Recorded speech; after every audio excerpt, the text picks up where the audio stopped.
Hi, I'm Pierre Venter. I'm an architect by profession and a keen Revit user from 2003 when I bought my first package. Uh, Originally from South Africa, have traveled and lived currently in London. Right now, I'm in Dubai, enjoying the creek directly in front of me outside the hotel. I've been an architect for a long time, and part of that has included the journey of the BIM process. I've been consulting with an Autodesk reseller, Modena in South Africa, which was a great experience for kicking off a knowledge of Autodesk products and how they work.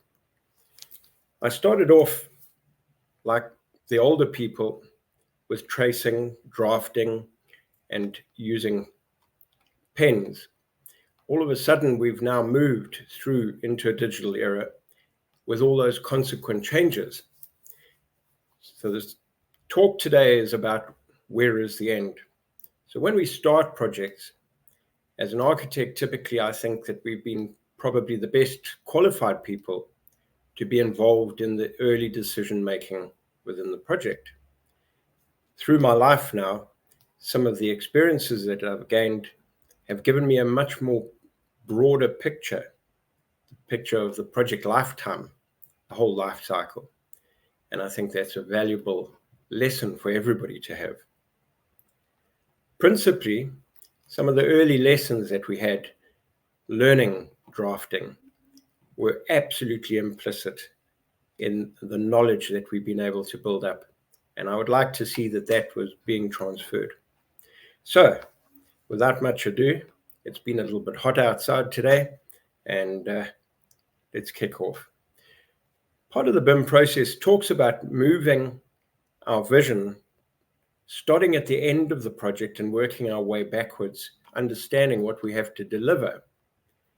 And if we had done that in every other project from day one in traditional methods, the digital method would markedly have cleaned up the act that we need to do. Currently, the BIM process in some cases is nothing more than a formalized digital process of what we should have been doing better earlier. The difference, though, is the process of being able to keep people engaged, delivering, sharing through that process in a formalized way, all of the pieces that go together, including the whole project team. So one of the processes is Buckminster Fuller looking here at where is the end? Sometimes it's very easy. Other times it's a little bit more complicated. So within the complication, our task must be to pull that complication down by making it simpler, sometimes not the easiest thing to do. So part of the processes on the journey is that we regularly have many, many challenges that arrive. And the challenges, in most cases, we need to sort out with communication. So we're talking here on a sort of strategic level. Within the communication is how do we address that to make it work as efficiently as possible?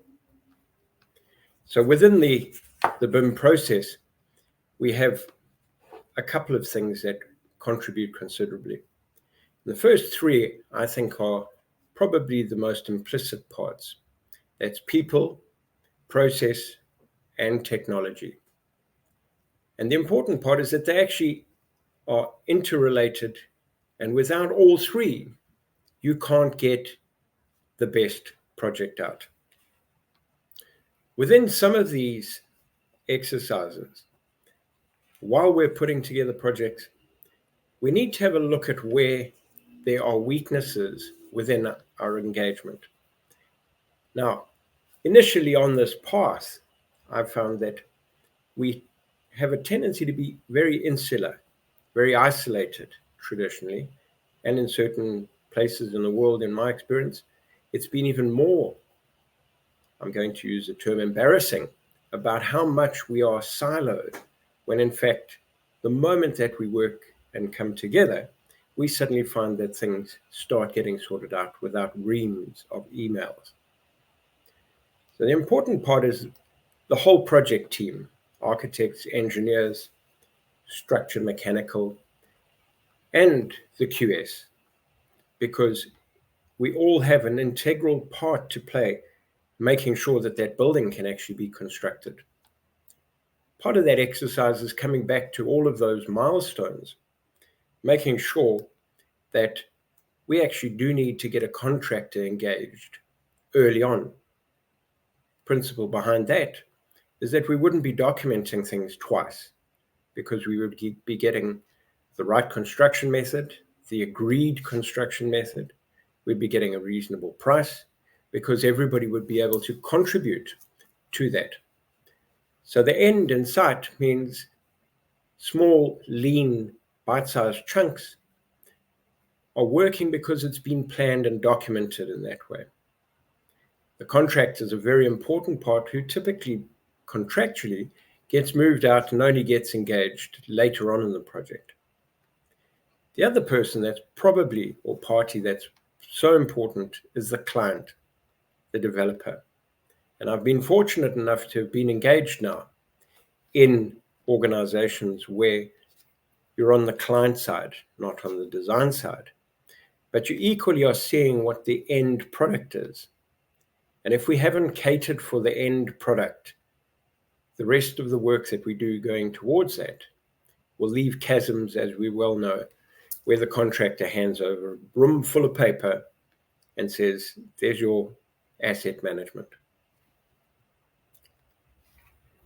This was a well-founded document. It's been, and it will have my apologies to the professor, but essentially something that starts asking questions is the traditional curve, the one in white, where the workload is pushed to the end of the fourth stage.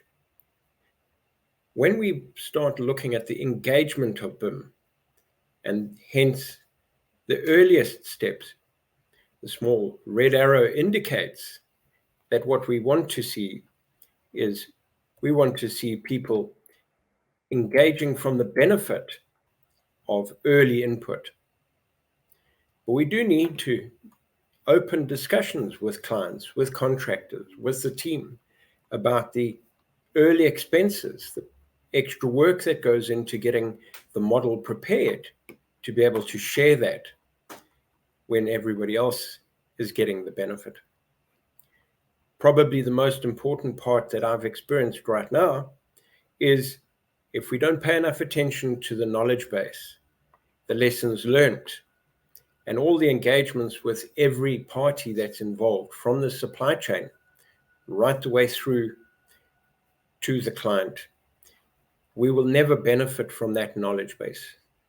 The knowledge base, of course, would benefit everybody if we could share that. Unfortunately, sometimes that's intellectual property and business differentiation. So we typically don't share enough. But this forum of the BIM Coordinators Summit is one of those areas where we can talk about these things, because by sharing, we will achieve remarkably better delivery. And I genuinely believe that, because it's being shown as evident in present engagements. I think that we need to understand this curve in some ways, where those maximum costs, the current CAD effort, every single one of those things has a value, not necessarily as inaccurate as you see there.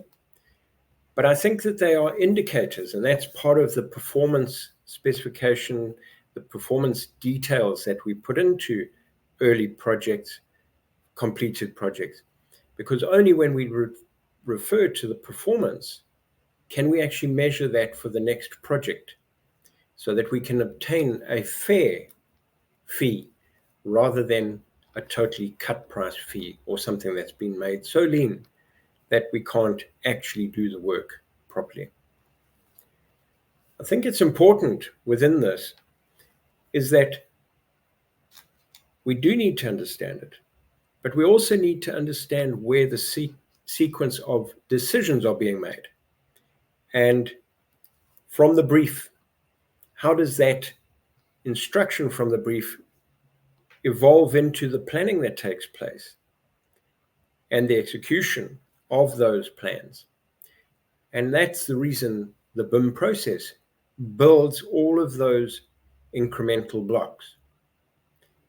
One of those aspects, all the way through to handover, is making sure that there's an owner. And that owner then pays attention to the content, the quality of the information, because they are getting paid for that. The next part is that they then pass on that to the next party appointed, maybe the contractor, right the way through to handover when the client, the developer, will take ownership of that. Traditionally, that's one of our big failings, is that we do things on a segmented basis. And what we end up doing is we end up handing over what we've completed. My current experience is showing that if we add additional value by virtue of sharing information that we would have in the model and that we pass on, those properties, those values actually add considerably to the next team. It's evident in the early parts of the design that while the building sector is very inefficient in many ways, we would benefit considerably by sharing more of the information within the risks and liabilities that we can. But it would be an incremental process that would allow us to benefit from all the knowledge that is out there, particularly around sustainability, embodied carbon, values, the skills, the resources. And as the BIM Summit is actually producing, is that engagement is being made more and more evident. Currently, the figures show that the construction industry is 40% ineffective. But in fact, it's rather more the long-term use. I saw something the other day at an event that I attended, and they spoke about the ratio of effort in three sectors. The first sector being the design engineering part of the project. The second part was the construction process, looking at the efforts involved in constructing and erecting the building. And then the third part was after the handover and the in-use period. So the ratio of the AEC side was 1.1 to 1.5 that was presented, and that was for the design and engineering effort. The construction effort had a ratio of 5, and the in-use, the operational expenditures, efforts, etc., had a ratio of 200.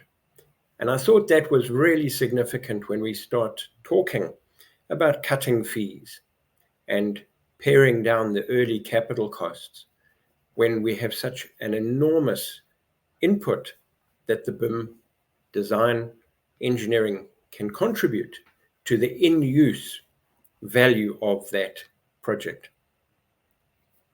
So what is there to do? On a strategic level, it's important that we broaden that knowledge before and after every single event in a project, before the project and after the project, and share information with our colleagues and peers, because only there can we actually start developing some benchmarks that would help us to better understand the implications on a particular building type, in a particular region, and in a particular construction method. And that's becoming more and more evident, is that by sharing that knowledge, the construction methods are really, really starting to generate some energy. There are various people out in Dubai and in the Middle East that are engaging on a construction side, working for tier 1 contractors. And the input there is that the digital move is markedly drawing people in. The one area that I've seen here that is really important about this, broadening the knowledge, is the engagement of the supply chain. And the early engagement means that we can get better prices, better decisions, and better deliveries. So how do we share that? Well, we get to an event like BIM Coordinators Summit, and we engage. And tragically, I can't be there this year, so that's why we're virtual. But I think that it's quite important that we actually do open up those channels of communication. And since we are no longer working on the left-hand side with all the interactions that take place there, we're actually having as many interactions, but because we have the BIM process, we have the model, we have the data sources, everybody is being able to get the amount of information that they require, the data they require, and deal with it in the way that they need it. That there is really much more efficient. So it's been a pleasure to contribute some thoughts about how we should discuss, and at a high level, understand the benefits that we get from integrating with the mechanical engineer, and how we actually can deal with the asset management, which takes that ratio of 200. And if we do it right and we populate everything from day one, we've heard the various different requirements for the golden thread and the responsibilities of the project team, particularly in the safety and the meeting of the energy requirements. I think that that is all a really great opportunity, particularly around the communication opportunities. This is the reason why we need to make it simple. And it's become very evident in my experience that the more people we get around a table, and if we keep them insular from each other, we end up spending far, far too much effort in actually communicating a simple content, as you can see in that image. I think that's it. I think that we have a great opportunity in the presentation, and thank Ralph and the rest of the team at ArcDocs for all the hard effort that they've put in. And I look forward to your questions during the question time. Thank you very much and enjoy the event.